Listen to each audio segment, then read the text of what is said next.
Hello students, આજના લેક્ચરમાં આપણે ખૂબ જ મોટા અંતરોનું માપન દ્રષ્ટિ સ્થાનભેદની રીતની મદદથી કઈ રીતે કરવામાં આવે છે એ સમજીશું. તો ઘણા વિદ્યાર્થીઓનો પ્રશ્ન થાય કે સાહેબ દ્રષ્ટિ સ્થાનભેદ એટલે શું? તો સૌથી પહેલાં આપણે દ્રષ્ટિ સ્થાનભેદને સમજીએ. હવે દ્રષ્ટિ સ્થાનભેદને સમજવો હોય તો હું તમને જે પ્રમાણે કહું ને એ પ્રમાણે તમારે કરવાનું છે. ઓકે, તો તૈયાર છો? તો દરેક વિદ્યાર્થી પોતાના હાથમાં એક પેન કે પેન્સિલ લઈ લે. હવે શું કરવાનું છે? તો આ પેન્સિલને બંને આંખોની વચ્ચે એટલે કે એક્ઝેક્ટ તમારા નાકની સામે 25 કે 30 સેન્ટીમીટર દૂર રાખવાની છે. ચલો, દરેક વિદ્યાર્થીએ પેન્સિલ હાથમાં લઈ લીધી છે. આ પેન્સિલને બરોબર તમારા નાકની સામે 25 કે 30 સેન્ટીમીટર દૂર રાખવાની છે. નાકને અડાડી નથી રાખવાની. ભાઈ નાકને અડાડી નથી રાખવાની, દૂર રાખવાની છે નાકથી. બરોબર બંને આંખોની વચ્ચે એક્ઝેક્ટ તમારા નાકની સામે રાખવાની છે. હવે શું કરવાનું છે? તો હવે તમારે સૌથી પહેલાં તમારી જમણી આંખ બંધ કરવાની છે. ચલો, જમણી આંખ બંધ કરી. પેન્સિલના સ્થાનમાં કોઈ ફેરફાર જોવા મળે છે? હા કે ના તમારે નક્કી કરવાનું છે. હવે શું કરવાનું છે? તો હવે તમારે તમારી ડાબી આંખ બંધ કરવાની છે. ચલો, પેન્સિલના સ્થાનમાં કોઈ ફેરફાર જોવા મળે છે? હા કે ના? તો જ્યારે આપણી ડાબી અને જમણી આંખ બંધ કરવામાં આવે ત્યારે પેન્સિલના સ્થાનમાં આપણને કંઈક ફેરફાર થતો હોય ને એવું જોવા મળે છે. જોવા મળે છે કે નહીં? ઓકે, તો પેન્સિલ તો એના એ જ સ્થાને છે. આમ છતાં જ્યારે આપણે ડાબી અને જમણી આંખ બંધ કરવામાં આવે ત્યારે આપણને પેન્સિલના સ્થાનમાં ફેરફાર જોવા મળે છે. એટલે કે પેન્સિલના સ્થાનમાં કંઈક ફેરફાર થતો હોય તેવો આપણને આભાસ થાય છે. તો આ જે આભાસ થાય છે એને જ આપણે કહીએ છીએ દ્રષ્ટિ સ્થાન ભેદ. હવે આપણે દ્રષ્ટિ સ્થાન ભેદને આકૃતિ દ્વારા સમજીએ. ધ્યાન આપજો.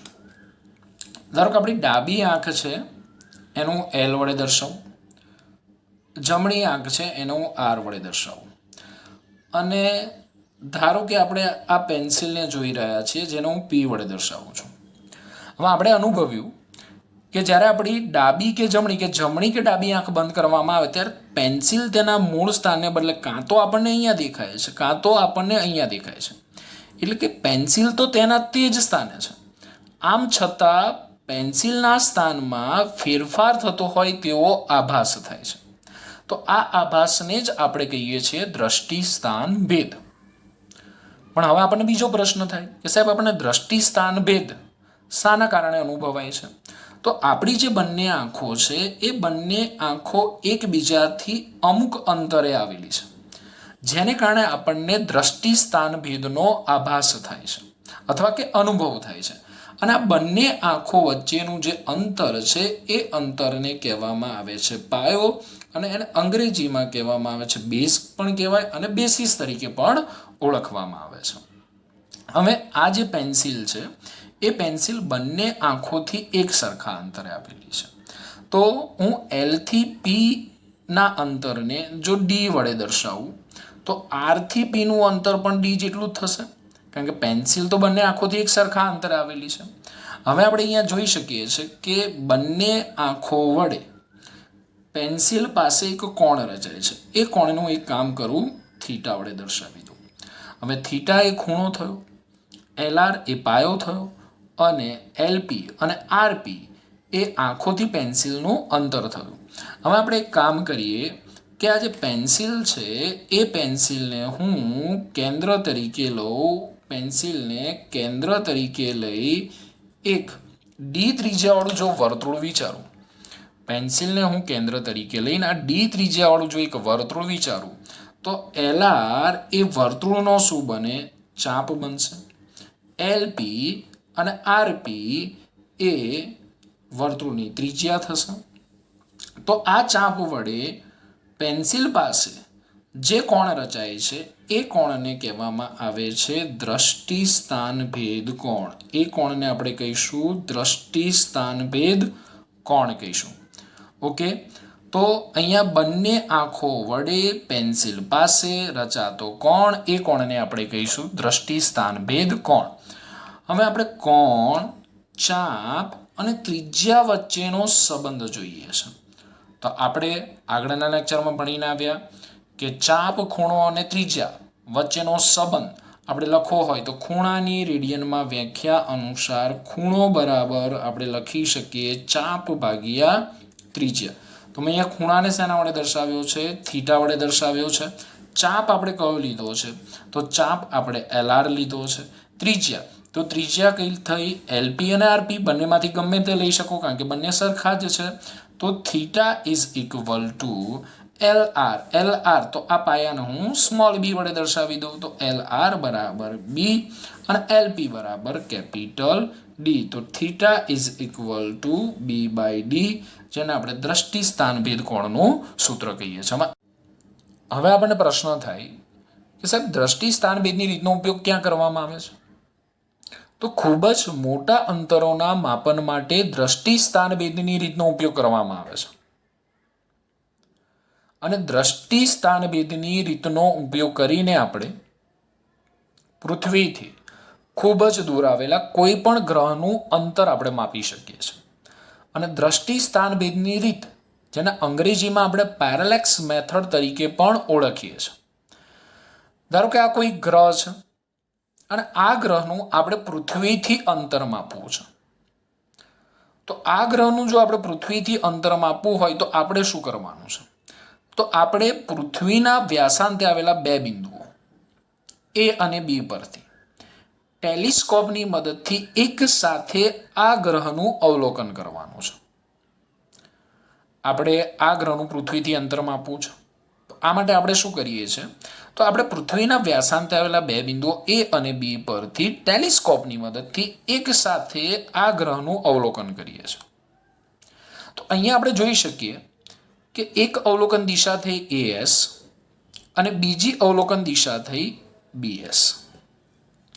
તો આ જે અવલોકન દિશાઓ છે એ અવલોકન દિશાઓ વડે એક કોણ રચાય છે. એ કોણને આપણે નામ આપી દઈએ ASB is equal two theta. તો આ જે કોણ રચાયો એ કોણને કહેવામાં આવે છે દ્રષ્ટિ સ્થાન ભેદ કોણ. અવલોકન દિશાઓ વડે જે કોણ રચાય છે એ કોણને જ કહેવામાં આવે છે દ્રષ્ટિ સ્થાન ભેદ કોણ.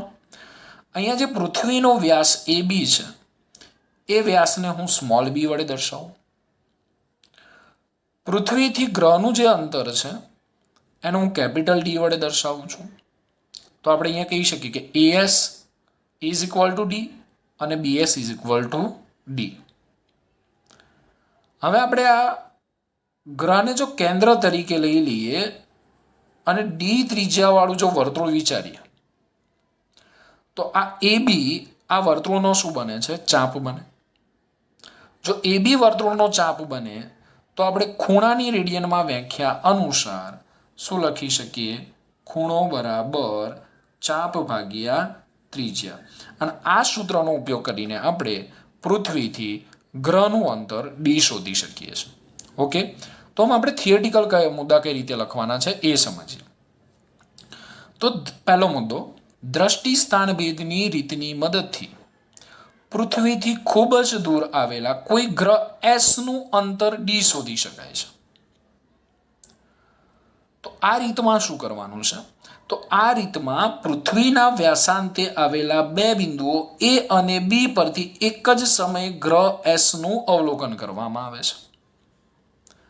તો બે અવલોકન દિશાઓ AS અને BS વડે રચાતા કોણ થીટાને દ્રષ્ટિ સ્થાન ભેદ કોણ કહે છે. તો ત્રણ થિયરિટિકલ મુદ્દા થઈ ગયા કે દ્રષ્ટિ સ્થાન ભેદની રીતની મદદથી પૃથ્વીથી ખૂબ જ દૂર આવેલા કોઈ ગ્રહ S નું અંતર D શોધી શકાય છે. આ રીતમાં પૃથ્વીના વ્યાસાંતે આવેલા બે બિંદુઓ A અને B પરથી કોઈ ગ્રહ S નું અવલોકન કરવામાં આવે છે. તો બે અવલોકન દિશાઓ AS ને BS વડે રચાતા કોણ થીટાને દ્રષ્ટિ સ્થાન ભેદ કોણ કહે છે. હવે અહીંયા આપણે B શું છે, સ્મોલ d શું છે, થીટા શું છે એની આપણે વાત કરી લઈએ. તો ત્રણ મુદ્દા બીજા આપણે B, small b, capital D અને થીટા વિશે બનાવીએ. તો જો તો A અને B વચ્ચેનું અંતર જેને આપણે પૃથ્વીનો વ્યાસ કહીએ, જેને મેં AB બરાબર સ્મોલ b લીધેલું છે. પૃથ્વીથી ગ્રહનું અંતર AS BS બરાબર મેં કેપિટલ D લીધેલું છે. અને આ જે ખૂણો બન્યો, ખૂણો ASB, જેને આપણે થીટા કીધો, એને આપણે કહી દઈએ દ્રષ્ટિ સ્થાન ભેદ કોણ. તો આપણે આગળના 3 મુદ્દા આ રીતે લખી શકીએ કે A અને B વચ્ચેનું અંતર AB બરાબર સ્મોલ b છે, પૃથ્વીથી ગ્રહનું અંતર AS બરાબર BS બરાબર કેપિટલ D છે, અને ખૂણો ASB બરાબર થીટાને આપણે દ્રષ્ટિ સ્થાન ભેદ કોણ કહે છે. હવે અહીંયા તમે જોઈ શકો છો કે આ જે ગ્રહ છે એ ગ્રહ પૃથ્વીથી ખૂબ જ દૂર આવેલો છે. એટલે કે પૃથ્વીનો જે વ્યાસ છે, પૃથ્વીનો જે વ્યાસ AB અથવા સ્મોલ b એ પૃથ્વીથી ગ્રહના અંતરની સરખામણીમાં ખૂબ જ નાનો છે. બીજી રીતે હું તમને કહું તો આ જે અંતર સ્મોલ b છે એ અંતર d ની સરખામણીમાં બહુ જ નાનું છે. તો મેં એને વાક્ય સ્વરૂપે આ રીતે લખ્યું છે કે અહીં પૃથ્વીથી ગ્રહ ખૂબ જ દૂર હોવાથી પૃથ્વીનો જે વ્યાસ છે એ પૃથ્વીનો વ્યાસ b એ પૃથ્વીથી ગ્રહના અંતર d ની સરખામણીમાં ખૂબ જ નાનો હોવાથી આપણે અહીંયા લખી શકીએ કે b very very very very much less than d થાય. હવે આ b very very much less than d છે તો હું આ રીતે લખી શકું કે b very very much less than d છે, તો આ d ને હું b ની નીચે લાવી દઉં તો b by d very very much less than, તો અહીંયા d છેદમાં આવી ગયો તો અહીંયા શું વધ્યું? 1 વધ્યું. તો આપણે કહી શકીએ કે b by d very very much less than 1 હોવાથી આ જે ખૂણો છે એ ખૂણો થીટા ખૂબ જ નાનો મળે. એટલે જો આ ગ્રહનું અંતર વધતું જાય, પૃથ્વીથી આ ગ્રહનું અંતર વધતું જાય તો આ જે ખૂણો છે એ ખૂણો આના કરતાં પણ નાનો થતો જાય. અને જો ગ્રહ નજીક હોય તો આ ખૂણો આપણને કેવો મળે? મોટો મળે. એટલે ગ્રહ જેટલો પૃથ્વીથી દૂર હોય એટલો આપણને આ ખૂણો નાનો મળે છે. તો હવે મેં તમને કીધું એ પ્રમાણે જો S ને કેન્દ્ર તરીકે લઈ આપણે d ત્રિજ્યાનું વર્તુળ દોરીએ તો આ જે AB છે એ AB ને આપણે ચાપ તરીકે લઈ શકીએ. તો હવે આપણે ખૂણાની રેડિયનમાં વ્યાખ્યા અનુસાર ખૂણો બરાબર ચાપ ભાગ્યા ત્રિજ્યા. તો ખૂણાને મેં શેના વડે દર્શાવ્યો છે? થીટા વડે. ચાપ AB થયો, ત્રિજ્યા AS થઈ. તો અહીંયા AB ચાપને આપણે શેના વડે દર્શાવેલો છે? AB વડે દર્શાવેલો છે. તો AB બરાબર કેટલા છે? સ્મોલ b છે. AS બરાબર કેટલા છે? તો AS બરાબર આપણી જોડે કેપિટલ D છે. તો theta is equal to B by D radian. થીટાનો એકમ રેડિયન થશે, ખાસ ધ્યાન રાખજો. તો theta is equal to B by D radian. તો આપણે D બરાબર શું મળશે? તો આપણે D બરાબર મળશે B બાય થીટા. તો જો આપણે આ એંગલ ખબર હોય અને પૃથ્વીનો વ્યાસ ખબર હોય તો આ સૂત્રમાં કિંમત મૂકીને આપણે પૃથ્વીથી ગ્રહનું અંતર d માપી શકીએ છીએ. જો પરીક્ષામાં આપણે દ્રષ્ટિ સ્થાનભેદની રીત પૂછાય તો મેં તમને જે પ્રમાણે અહીંયા મુદ્દા લખેલા છે એ પ્રમાણેના મુદ્દા આપણે પરીક્ષામાં લખીશું. હવે આના જેવી કે બીજી થિયરી જોઈએ આપણે. ગ્રહ કે તારાના પરિમાણ એટલે કે વ્યાસના માપનની રીત. હવે કોઈ પણ ગ્રહ હોય અને એ ગ્રહનો આપણે વ્યાસ માપવો હોય તો એ ગ્રહનો વ્યાસ આપણે કઈ રીતે માપી શકીએ? તો એના માટે પહેલા આપણે અહીંયા આકૃતિ સમજીએ. તો ધારો કે આ એક ગ્રહ છે અને એ ગ્રહના વ્યાસનું આપણે માપન કરવું છે. તો મેં અહીંયા ગ્રહના વ્યાસને સ્મોલ d વડે દર્શાવેલો છે. આથી આપણે AB બરાબર d લઈ શકીએ. આ ગ્રહનું પૃથ્વીથી અંતર મેં કેપિટલ D વડે દર્શાવેલો છે. હવે આપણે દ્રષ્ટિ સ્થાનભેદની રીતમાં જોયું કે દ્રષ્ટિ સ્થાનભેદની રીતમાં પૃથ્વીના વ્યાસાંતે આવેલા 2 બિંદુઓ પરથી કોઈ ગ્રહ S નું અવલોકન કરવામાં આવે છે. તો આ રીતમાં આના કરતાં આપણે ઉલટી ક્રિયા કરીશું. તો આ રીતમાં શું કરવામાં આવે છે? તો પૃથ્વી પરના કોઈ એક સ્થાનેથી ટેલિસ્કોપની મદદથી ગ્રહના વ્યાસાંતે આવેલા 2 બિંદુઓનું અવલોકન કરવામાં આવે છે.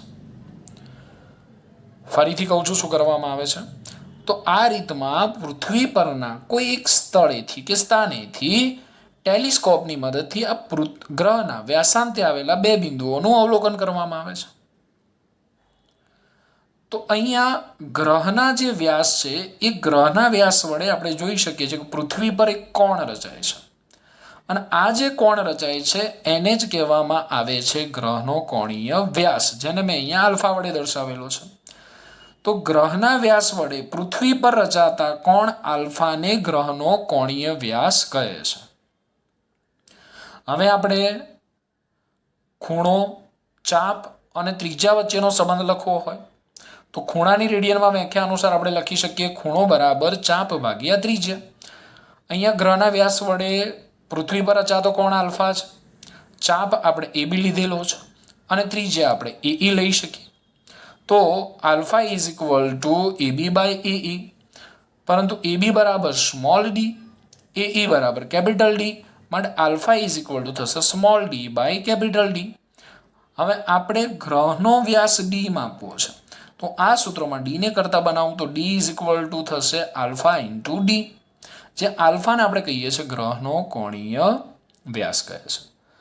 તો તમે ખૂણો બરાબર ચાપ ભાગ્યા ત્રિજ્યા સૂત્રનો ઉપયોગ કરીને દ્રષ્ટિસ્થાન ભેદ કોણ પણ શોધી શકો છો અને ગ્રહનો કોણીય વ્યાસ પણ શોધી શકો છો. બંને થિયરી આઈએમપી છે અને બંને થિયરી પર આધારિત દાખલાઓ આપણી બુકમાં આપણને આપેલા છે. તો દરેક વિદ્યાર્થીએ આ થિયરી 2 વાર લખીને તૈયાર કરવાની છે.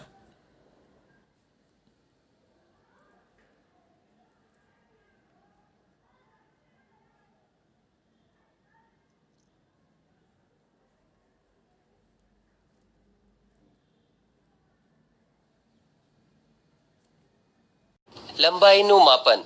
લંબાઈના સીધા પ્રત્યક્ષ માપની અમુક રીતથી તો તમે સૌ માહિતગાર છો જ, અને અમુક રીતો તમે પ્રયોગશાળામાં શીખશો.